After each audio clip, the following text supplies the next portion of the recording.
The glass of the 83rd floor penthouse was cold against Arthur Vane's forehead, a chilling echo of the vast, indifferent city sprawling beneath him. 83 years distilled into this view, a kingdom meticulously built, yet utterly devoid of warmth. He was surrounded by artifacts of immense material success, Renaissance bronzes, first edition libraries, and furniture upholstered in silk that felt alien beneath his trembling fingers. Everything was perfect, sterile, and profoundly silent. The silence was the loudest achievement of all. It was the negative space carved out by decades of prioritized urgency, a void where laughter and intimate conversation should have resided. Arthur shifted his weight, the movement a slow, painful pilgrimage across the Italian marble floor. His body, once a tireless machine driving the relentless engine of Vane Corp, now felt like fragile scaffolding waiting for collapse. He knew the truth now in the relentless clarity granted by terminal illness. His life's edifice was a magnificent mausoleum, built to house a soul that had long since vacated the premises. The afternoon light, thin and jaundiced, struggled to penetrate the room, illuminating motes of dust dancing above a polished mahogany desk. A desk where billions had been authorized and friendships liquidated. He reached for the ledger, a heavy leather-bound book he used not for accounting, but for chronicling the milestones he had deemed worthy of memory: the IPO date, the hostile takeover, the acquisition of the rival firm. His finger traced the embossed gold lettering. The titles were glorious epitaphs: Chairman, CEO, Philanthropist of the Year.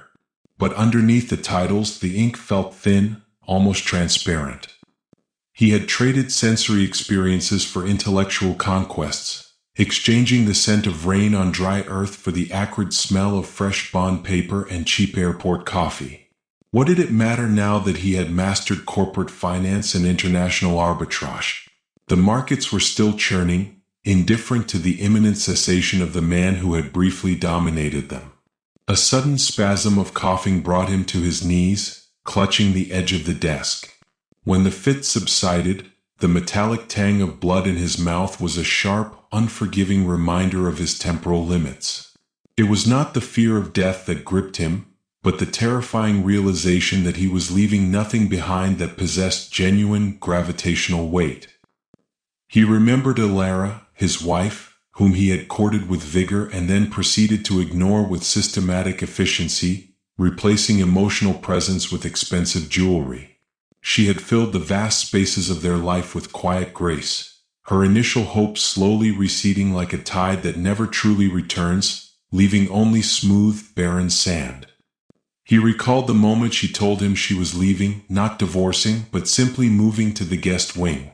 A psychological separation codified by 200 feet of highly decorated corridor. His response had been a terse nod, followed by a pivot back to his quarterly reports. He had registered the event as a minor inconvenience, easily managed by a new standing order for the housekeeper. That was the blueprint of his existence, converting complex human emotion into logistical tasks that could be outsourced or shelved.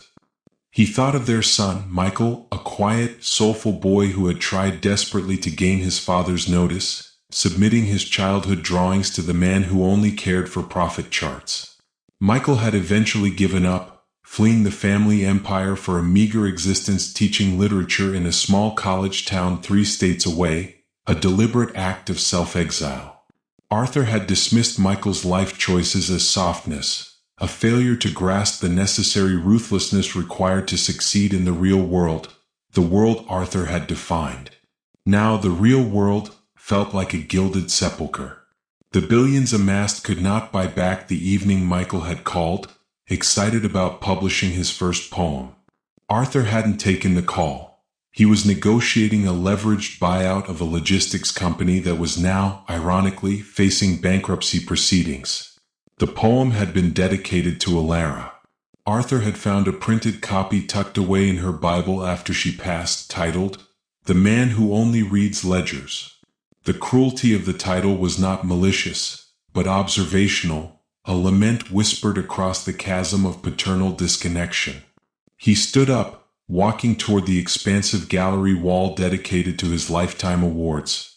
Plaques, stylized trophies, engraved glass celebrating humanitarianism he rarely felt. He touched the cool, smooth surface of the Man of the Decade award. The sheer weight of the polished brass felt disproportionate to the emptiness it symbolized. These achievements were footnotes in the world's history, while the pages of his personal history remained tragically blank or scribbled over with corporate jargon. He remembered a brief, fleeting moment in his 20s, before the pursuit became an addiction, when he had dreamt of traveling the Andes, sketching forgotten ruins. That dream had been ruthlessly sacrificed to the god of efficiency. He replaced mountains with skyscrapers and charcoal with acquisition memos. Now the old hunger resurfaced, but it was not for power. It was for the simplicity of a path not taken, a dusty road instead of this isolated elevation. He paced the length of the apartment, the Persian rug swallowing the sound of his slippers. Every step echoed the profound futility of his journey. He stopped at the telescope trained permanently on the financial district, aimed at the illuminated crown of the Vane Corp headquarters. He peered into the lens. The building stood tall, defiant against the dusk, a beacon of ambition, utterly blind to the solitary observer. It struck him that he had spent his entire life building the fortress only to discover that he was the prisoner, not the king. He pulled out his phone, a relic of personalized technology he barely understood, and found Michael's number. His finger hovered over the dial button. A surge of paralyzing self-doubt halted him. What would he say? "I apologize for 70 years of prioritizing stock portfolios over your soul?" The apology would be transactional, a final attempt to square the ledger, not a genuine confession of remorse. He couldn't risk further alienating the only person who carried his bloodline. He lowered the phone. The silence in the room solidified, heavy as lead. True atonement required time he no longer possessed and a courage he had never cultivated. He realized the meaninglessness was not in the achievements themselves. They had employed thousands and built infrastructure, but in the cost he had paid for them. The ultimate currency, he now understood, was presence, and he had been absent for the entire exchange. He walked back to the window, the panoramic view now bathed in the harsh, artificial glare of streetlights below. He watched a couple tiny specks on the sidewalk far below, stop and embrace under an awning, sharing a laugh against the city's torrent. That brief, unscripted moment of connection held more tangible value than his entire multi-billion-dollar portfolio. He recognized that true wealth wasn't measured in assets that appreciated, but in the irreplicable moments that defined the human experience. He finally accepted the verdict. His legacy was hollow, and his accomplishments were merely sophisticated distractions from the primary purpose of living. With a weary sigh, Arthur Vane, the titan of industry, reached out and gently closed the ledger, realizing that the final entry, the cost of everything, could not be quantified. He turned his gaze inward, acknowledging the Stygian depths of his regret, not with panic, but with a profound, desolate sense of finality. He moved toward the simple, unadorned leather armchair by the fireplace, the place where Alara used to read. It was the only object in the room that held the faintest scent of real life.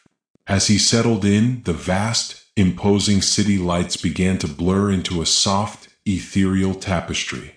Arthur closed his eyes, finally allowing himself to be fully present in the moment he had run from his entire life.